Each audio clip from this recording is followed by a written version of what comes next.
perkiraan tonasenya berapa perkiraan? Perkiraan 10-an ton. 10-an ton ya, 10 ton. Jadi harga sekarang berapa Pak?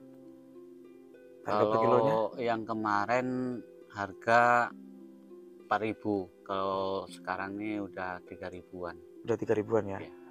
Wah, mudah-mudahan harga tetap stabil, tetap naik. Jadi petani masih tetap dapat untung.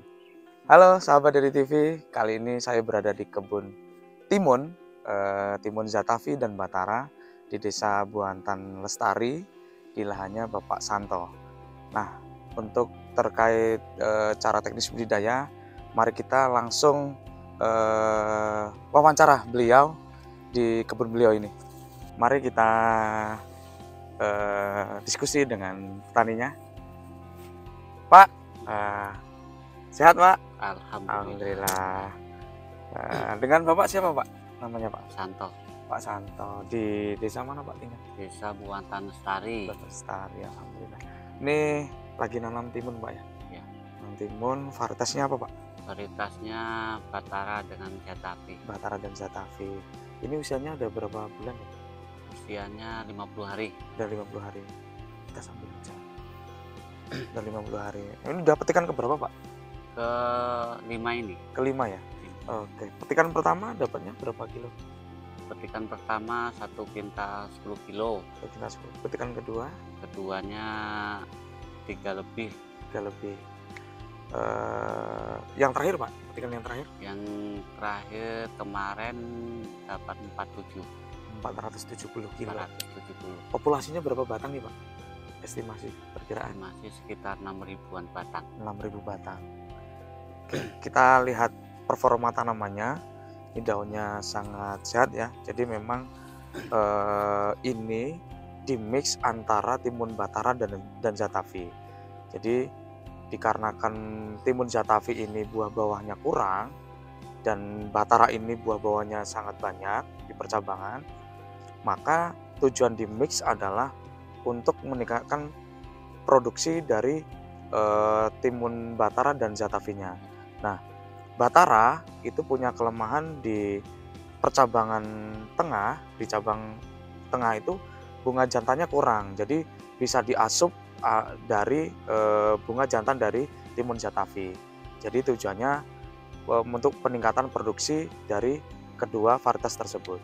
Oke, Pak Santo, ini sebelum Bapak menanam timun, apa sih sebenarnya bahan baku yang bahan apa saja yang diperlukan untuk budidaya timun ini? Kalau kemarin saya menggunakan kapur, juga yang paling utama itu kapur. Keduanya kita kemarin pakai petroganik, terus ZA, KCL dengan TCP. Itu untuk di dasaran? Ya, untuk di dasaran. Nah, selanjutnya selain di dasaran, pupuk susulan apa biasanya gunakan? Susulan kalau kami untuk awal-awal itu pakai Yaramila Winner. Itu untuk kalau udah kayak gini pakai grower. Pakai grower ya? Iya. Ya. Ini perkiraan dari pupuk susulan udah habis berapa kilo Pak? Kalau ini sekitar 60-70 kilo. Pupuk susulan yang udah diberikan? Iya. Grower ya? Grower. Pak, ini kan banyak juga teriring dengan adanya kenaikan harga pupuk nih Pak. Iya. Kendala-kendala sekarang saat budidaya ini apa? Ya, modal ya? Kan modal kalau petani. Iya. Karena sekarang kan tahu sendirilah harga pupuk. Iya. Nggak sesuai. Terkadang kalau hasil panennya harganya agak tinggi ya masih bisa terbantu. Ya, terbantu. Terus harapannya apa nih Pak dengan harga pupuk tinggi ini? Ke pemerintah apa harapannya? Ya harapan kami ya bisa stabil aja lah harga sayur mayur, harga pupuk dan sebagainya lah. Ini Pak, ada nggak sih kendala nanam timun ini Pak di musim ini? Kalau di musim ini alhamdulillah kayaknya tepat waktu, tepat iklim juga, nggak begitu banyak lah kendalanya. Terus kemudian Pak, Ini dari estimasi Bapak, ini perkiraan tonasenya berapa perkiraan? Perkiraan 10-an ton. 10-an ton ya, 10 ton. Jadi harga sekarang berapa Pak? Harga per kilonya? Kalau yang kemarin harga 4.000, kalau sekarang ini udah 3.000-an. Udah 3.000-an ya? Iya.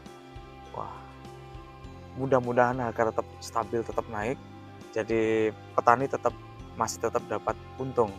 Di saat ini memang kenaikan harga pupuk sangat luar biasa, jadi biaya produksi sangat tinggi. Jadi petani juga harus bisa berinovasi untuk menekan biaya produksi budidaya timun ini. Pak, sambil jalan kita. Jadi Pak, ini kan nanam timun ya? Iya. Sejauh ini nanam benih dari panah merah itu gimana Pak responnya? Kalau responnya, kalau untuk kami sangat bagus. Bagus ya? Bagus. Mudah-mudahan bisa meningkatkan lagi hasil produksinya. Terus ini Pak, untuk ketahanan virusnya nih antara Zatavi dan Batara gimana Pak di musim ini? Kalau musim ini kayaknya nggak begitulah. Nggak begitu ya? Nggak begitu. Kalau yang musim-musim kemarin tuh bercak dia. Oh, bercak Karena ya? mungkin faktor dari iklim juga bisa kan. Ya. Ini Pak, untuk pengendalian fungisidanya, ini kan ada juga yang tanaman yang kena bercak segala macam ya di daunnya. Bapak biasanya menggunakan fungisida apa? Ganti-ganti. Yang pertama, kalau kemarin untuk yang ngatasin yang awal itu Bion M. Ya. Kemudian ada lagi? Terus Antrakol. Ya. Itu berarti diaplikasikan selang berapa hari Pak? 1 mingguan. 1 minggu ya? Berarti 1 minggu 1 kali aplikasi fungisida. Diaplikasikan pagi atau sore? Sore lah. Sore ya? Oke, kita sebentar. Jadi teman-teman sahabat dari TV, Pak Santo ini adalah salah satu petani yang nggak cuma nanam satu varietas, tapi banyak varietas. Ada jagung, ada juga lahan yang mau ditanami cabai. Ini juga sekarang lagi produksi panen timun. Kemudian ada juga nanam pare Pak ya, ada juga nanam pare. Jadi tujuannya adalah untuk memenuhi kebutuhan pasar. Jadi kita juga petani juga ikut dalam menunjang ketahanan pangan nasional. Saya doakan semoga Pak Santo sehat selalu, tetap berproduksi. Bapak nggak nanam, kami juga nggak makan. Nah itu Pak ya. Jadi mudah-mudahan ke depan tetap nanam Pak ya. Mudah-mudahan juga tanamannya subur, produksinya juga bagus. Dan untuk para petani-petani pemula, tidak harus berpatokan harus nanam dengan populasi banyak. Kita mulai dulu dari lingkup kecil, dari pekarangan rumah. Kita memanfaatkan pekarangan rumah untuk meningkatkan ketahanan pangan nasional.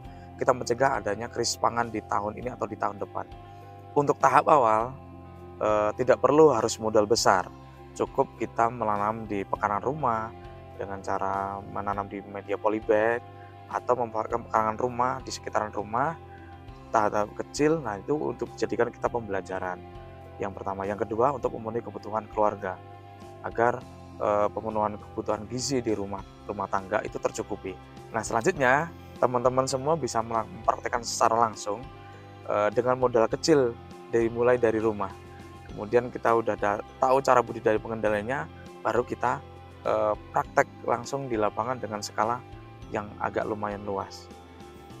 Jadi sahabat Diri TV, itu tadi penjelasan dari Bapak Santo terkait budidaya tanam timun Batara dan Zatavi di Desa Buantan Lestari, Kecamatan Bungaraya, Kabupaten Siak. Nah, untuk selanjutnya jangan lupa di subscribe, share, dan like untuk mendapatkan informasi yang lebih lengkap dan detail. Terima kasih.